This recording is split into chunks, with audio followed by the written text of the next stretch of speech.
சிவா என்கிட்ட இருக்க கோல்ட நான் அடமானம் வச்சுட்டு, அந்த காசுல நான் கோல்டு வாங்கலாம்னு இருக்கேன். இது பெஸ்ட்டா?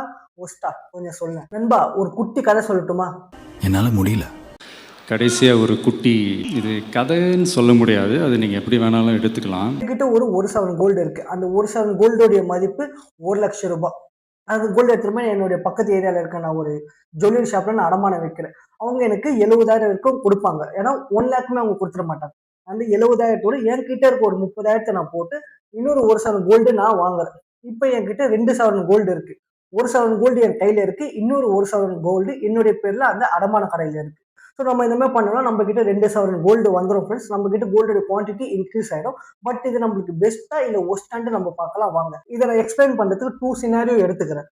ஃபர்ஸ்ட் சினாரியோ, அடுத்த வருஷம் இதே டேட்டுக்கு கோல்டோட பிரைஸ் 10%க்கு மேல இன்க்ரீஸ் ஆயிடுச்சுன்ற மாதிரி நம்ம எடுத்துப்போம். அப்படியானா இன்னைக்கு நான் கோல்டே வாங்கிட்டனால இன்னைக்கு நான் சீப்பா கோல்ட வாங்கிட்டு இருப்பேன். அடுத்த வருஷம் கோல்டோட பிரைஸ் இன்க்ரீஸ் ஆனதுனால எனக்கு அந்த அமௌண்ட் பெனிஃபிட். ஃபார் எக்ஸாம்பிள் கோல்டோட பிரைஸ் 1,10,000 இருந்ததுன்னா எனக்கு 10,000 எங்க சேவ் ஆகும்.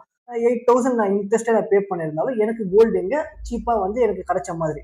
செகண்ட் சினாரியோ பார்த்தீங்கன்னா நெக்ஸ்ட் இயருக்கு கோல்டோட பிரைஸ் இதே டேட்டுக்கு ரெடியூஸ் ஆயிருந்ததுன்னா எனக்கு லாஸ். ஃபார் எக்ஸாம்பிள் கோல்டோட பிரைஸ் 90,000 இருந்ததுன்னா நான் இப்போ வாங்கினதுனால கொஞ்சம் அதிகமா காஸ்ட்லியா வாங்கிட்டேன். ஸோ அப்போ நான் வாங்கியிருந்தேன்னா எனக்கு சீப்பா கிடைச்சிருக்கும். அண்ட் அதே நேரத்தில் நான் எக்ஸ்ட்ரா இன்ட்ரெஸ்ட் வர பே பண்ணிட்டேன்.